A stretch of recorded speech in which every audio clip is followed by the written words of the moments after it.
হিন্দুদের গুরুত্বপূর্ণ উৎসব সরস্বতী পুজো, সরস্বতী পূজা আর হাতে গোনা দিন পরেই।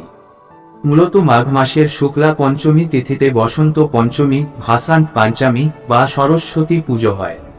শিক্ষার্থীদের জন্য এই পুজো খুবই স্পেশাল। সারা বছর ধরে সকলে অপেক্ষা করে থাকেন এই বিশেষ দিনটার জন্যে। সরস্বতী পুজোর সঙ্গে যে নামটা খুবই পরিচিত তা হলো কুল জুজুব ফ্রুট। ছোট্ট এই ফল এই পুজোয় বিশেষভাবে দেবীকে উৎসর্গ করা হয়। পৌষ মাসের মাঝামাঝি থেকে মূলত বাজারে কুল পাওয়া যায়। টক মিষ্টি স্বাদের ছোট্ট এই ফল কুল প্রায় সবারই খুব প্রিয়। কুলের সঙ্গে সরস্বতী পুজোর একটা নিবিড় সম্পর্ক রয়েছে, তা সকলেরই জানা। শুধু ঘরে ঘরে নয়, স্কুল কলেজ ও বিভিন্ন শিক্ষা প্রতিষ্ঠানে নিষ্ঠা করে হয় বাগদেবীর আরাধনা। সকাল থেকে উপোস করে অঞ্জলি দিয়ে তারপরেই প্রসাদে কুল খাওয়ার রীতি বহুদিন ধরে। এমনকি দোয়াতের উপরও একটা নারকেল কুল রাখার নিয়ম রয়েছে। তবে যুগ যুগ ধরে চলে আসছে একটা প্রথা।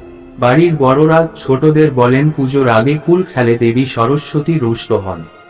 পরীক্ষায় পাশ করা কিংবা ভালো নম্বর পাওয়া নিয়ে প্রশ্নচিহ্ন থেকে যায়। তবে এর কারণ অনেকেরই অজানা। তারা চিহ্ন সরস্বতী পুজোর আগে কুল না খাওয়ার পিছনে রয়েছে বেশ কয়েকটি প্রচলিত রীতি।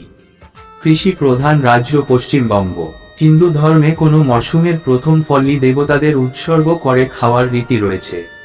পৌষ মাঘ এই সময়টাতে বাজারে খুব সহজে এবং ভালো বিভিন্ন রকমের কুল মেলে।